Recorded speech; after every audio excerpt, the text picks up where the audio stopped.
အနာပဲအမြဲနေခြင်းသူမင်းအတွက်အမြဲတမ်းအပြေခံလူတယောက်လို့မင်းလေးကြိုက်တယ်လို့အနိုင်ယူသွားလိုက်ပါမင်းမို့လို့အမြဲတမ်းပဲအရှုံးပေးမယ်လူမင်းလေးဆိုသမျှအမြဲလို့ခံသူပေးဆက်ခြင်းလို့အချစ်ကိုခံယူထားလို့ကိုယ့်ရဲ့အချစ်ဟာအရာရာတိုင်းနဲ့နိုင်ရှင်ရဲ့အလုံးအသေးမွားပဲရှိတော့တလို့တစ်ချိန်ချိန်မှာမေ့ချစ်တဲ့သူဟာကိုယ်ပဲဖြစ်မလားတခြားတစ်ယောက်ဖြစ်နေမလားနောက်တစ်ချိန်မှာကိုချစ်တဲ့သူဟာကိုနှဘေးနာမှာရှိမရှိပါမလား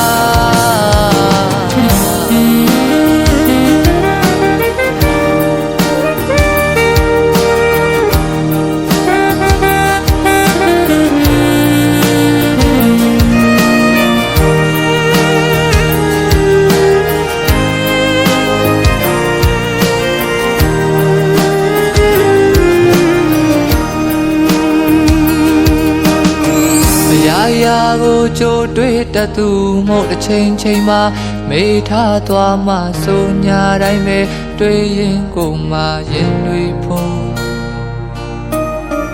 ကျင်သူကိုချစ်တော့အကြောင်းတွေကိုစာစီကစကားလုံးများစွာကိုမင်းရှိမှပြောမထွက်တော့မှကိုကြောက်လို့တစ်ချိန်ချိန်မှာမေ့ချစ်တဲ့သူ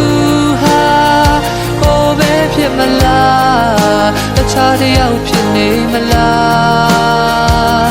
တောင်းတစ်ချိန်မှာကိုချစ်တဲ့သူဟာကိုနှဘေးနာမှာရှိမရှိပါမလားတစ်ချိန်ချိန်မှာမေ့ချစ်တဲ့သူဟာကိုပဲဖြစ်မလားတခြားတစ်ယောက်ဖြစ်နေမလားနောက်တစ်ချိန်မှာကိုချစ်တဲ့သူဟာကိုနှဘေးနာမှာရှိမရှိပါမလားတစ်ချိန်ချိန်မှာမေ့ချစ်တဲ့သူဟာ